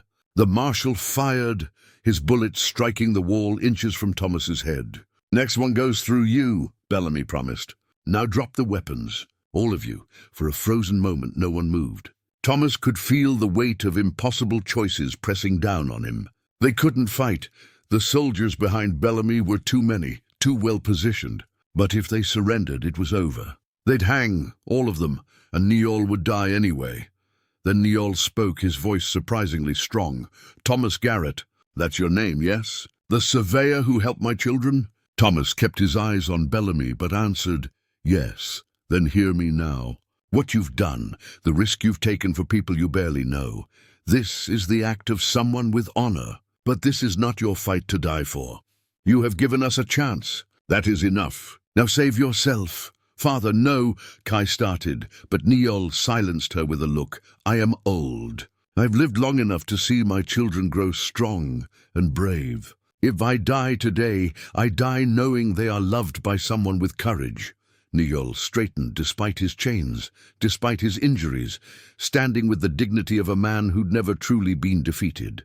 "But you, Thomas, you have more life to live, more people to save. Don't throw that away here." Thomas thought about Sarah again, about the child who'd never drawn breath, about all the ways he'd failed the people who mattered most. And he realized that Niall was offering him what he'd been searching for, not death as redemption, but life as purpose. The old Apache was giving him permission to survive, to keep trying, to become the man Sarah had always believed he could be. But he also realized something else. He was tired of being given permission to run. "No," Thomas said simply. He looked at Bellamy, his rifle still raised. "You want to shoot me? Go ahead. But you'll have to shoot all of us, and that's a lot of explaining to do. A territorial marshal gunning down unarmed prisoners? That's going to raise questions, make people wonder if maybe there's more to this story than you've been telling." Bellamy's jaw tightened. "They're not unarmed. You're all carrying weapons, then we'll drop them." Thomas slowly lowered his rifle and set it on the ground. "Kai, Dakota, put down your weapons." "Thomas," Kai's voice held a warning, but Thomas shook his head. "Trust me, please." Reluctantly, Kai and Dakota set down their bows. They stood there, defenseless, facing 4 armed men. Bellamy's revolver never wavered. "Doesn't change anything," the marshal said. "You're still fugitives, still guilty of aiding escaped prisoners, still going to hang." "Maybe," Thomas agreed. "But first there'll be a trial. A public trial where witnesses testify, where evidence gets examined, where people hear about how Niall was nowhere near Santa Fe when that merchant was killed, where they learn about bounty hunters who don't care about justice, only about collecting money, where a surveyor from Philadelphia explains why he risked everything to help people being persecuted by a corrupt system." Something shifted in Bellamy's expression, not fear exactly, but calculation. Thomas pressed on, his voice growing stronger. "You kill us here in the dark without witnesses. That story gets told anyway. Gets told bigger and louder because we died for it. But if there's a trial, if the truth comes out in open court," Thomas let the implication hang. "Which story do you think the newspapers will run with, Marshal? The one about dangerous Apache criminals? Or the one about an innocent man framed by a territorial governor looking to score political points?" One of the soldiers behind Bellamy shifted uncomfortably. Thomas saw it, the seed of doubt taking root. These were young men, probably decent men, who'd signed up to protect settlers and maintain order. They hadn't signed up to be part of a corrupt system railroading innocent people. "Private," Thomas addressed the soldier directly. "You look like someone who joined the army to do the right thing. Is this the right thing? Shooting unarmed people in a corridor? Helping hang a man for a crime he didn't commit?" The soldier's eyes flicked to Bellamy, then back to Thomas. "Marshal, maybe we should—" "Quiet," Bellamy snapped. But the moment had passed. The certainty in his face had cracked, replaced by something that looked almost like panic. He'd built his case on intimidation and quick justice. And Thomas had just introduced doubt into the equation. Footsteps echoed from the far end of the corridor, more soldiers responding to the gunshot, drawn by the commotion. An officer appeared, a captain by his insignia, his hand on his saber. "What's happening here, Marshal?" Bellamy lowered his revolver slightly, his face working. "These people broke into the fort, Captain. Attempted to free a prisoner awaiting trial. I was preventing their escape." The captain looked at the scene, the unarmed Apache family, the surveyor with his hands raised, the weapons on the ground. "They don't appear to be escaping, Marshal. They appear to be surrendering. They're dangerous. They look half-starved and exhausted." The captain's voice carried authority, the kind that came from years of command. And that man, he pointed to Niall, looks like he's been beaten. Who authorized that? Bellamy's silence was answer enough. The captain's expression hardened. Marshal Bellamy, I'm placing these people under military custody pending a full investigation. If what this surveyor says is true, if there are questions about the legitimacy of the charges, he looked at Thomas. What's your name? Thomas Garrett, sir. Railway surveyor, employed by the Denver and Rio Grande.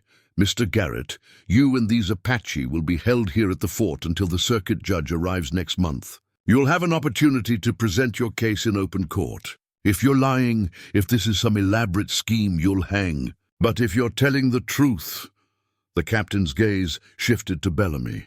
Then we'll have a very different conversation. Bellamy's face had gone red, but he holstered his revolver. This isn't over, he said quietly, but the threat had lost its edge. He was a man who'd just watched his carefully constructed case start to crumble, and he knew it. The soldiers took them into custody, but not roughly. They were escorted to better quarters, not the cells, but a barracks room with bunks and a stove. A medic was sent to treat Niall's injuries and Dakota's ankle. Food arrived, actual food, and for the first time in days, Thomas ate until his stomach felt full. The days that followed passed in a strange limbo. They were prisoners but treated more like guests. The captain, whose name was Robert Hayward, visited frequently. He listened as Thomas told the whole story. Finding Kai, the rescue, the pursuit, the decision to help. He took notes, asked pointed questions, sent telegrams to Denver and Cheyenne Wells and Santa Fe. Evidence emerged. Witnesses came forward. A rancher who'd seen Niall hunting in the San Luis Valley on the day the merchant died, 50 miles from Santa Fe. A clerk who'd been pressured by the governor's office to backdate documents. A deputy who admitted in writing that the bounty on Niall had been posted before any investigation was complete. The case fell apart like a house of cards in a stiff wind. When the circuit judge finally arrived, the trial lasted less than a day. The charges against Niall were dismissed with prejudice, the judge using terms like gross misconduct and abuse of authority when describing the territorial governor's office. Bellamy was stripped of his badge, subject to his own investigation. The bounty hunters who'd taken Niall were wanted for questioning, though by then they'd disappeared into the territories like smoke. Thomas, Kai, and Dakota were released without charges. The captain even apologized, said he was ashamed it had taken outside intervention to expose the corruption in his own territory. They left Fort Marcy on a cold morning in early March, the sun just beginning to hint at spring's eventual arrival. The fort provided them with horses, supplies, and directions back to the Mescalero winter camp. Niall rode strongest, despite his ordeal, his spirit unbroken by captivity and vindication. Thomas rode beside them, uncertain what came next. He'd completed his task, the rescue was done, the family reunited.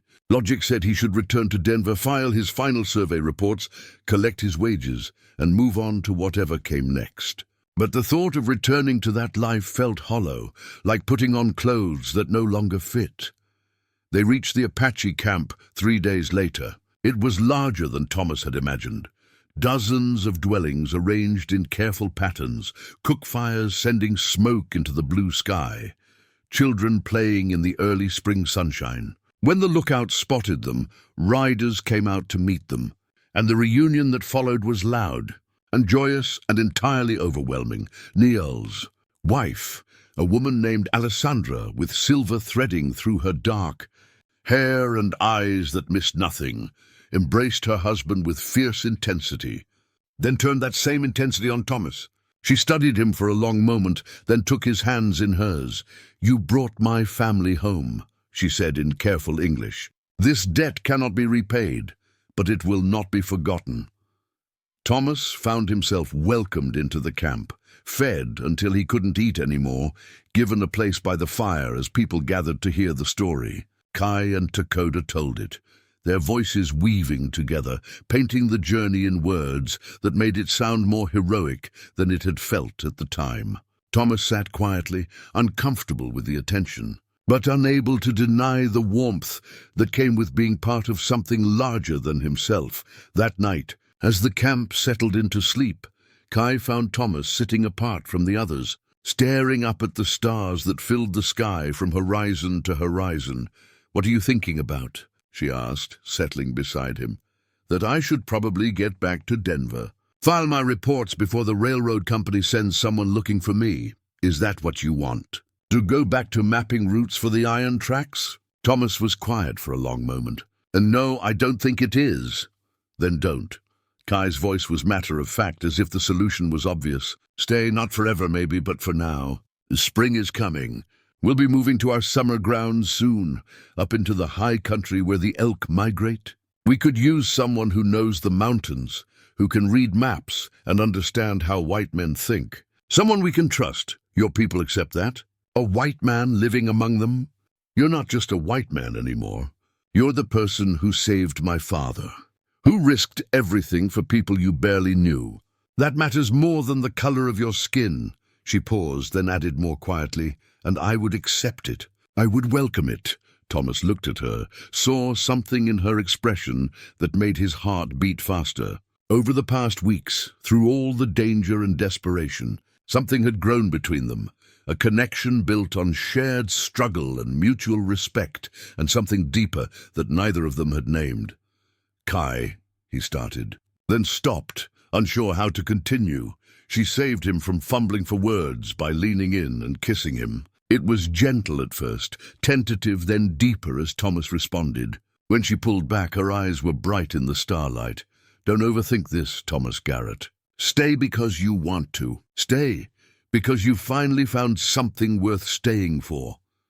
Thomas thought about Sarah, about the guilt he'd carried for so long, and he realized that she wouldn't want him to spend his life in mourning, wouldn't want him to deny himself connection and joy and the possibility of love. She'd want him to live fully and completely, honoring her memory not through grief, but through becoming the best version of himself. "I'll stay," he said, "for spring at least, maybe longer." Kai's smile was answer enough. The weeks that followed brought changes that felt like healing. Thomas helped the Apache prepare for their move to summer grounds, using his surveying skills to map water sources and safe passages. He learned their language slowly and imperfectly, but enough to communicate. He hunted with Takoda, whose ankle had healed strong, and listened to Neol's stories about the land and its history, and he spent his evenings with Kai, learning the shape of her laughter, the strength of her convictions, the way she moved through the world with grace and purpose. They didn't rush into anything. Both had been wounded by loss. Both needed time to trust again. But slowly, carefully, they built something real. In May, when the aspen were leafing out and the high meadows turned green, they held a ceremony. It wasn't quite a marriage by either Apache or white standards, but something in between.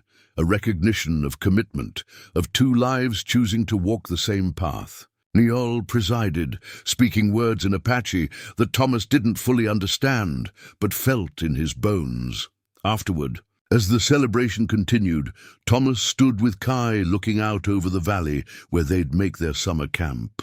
The mountains rose all around them. The same peaks he'd once seen as prison walls, now transformed into something that felt like home. "No regrets?" Kai asked. Thomas thought about the question, really thought about it.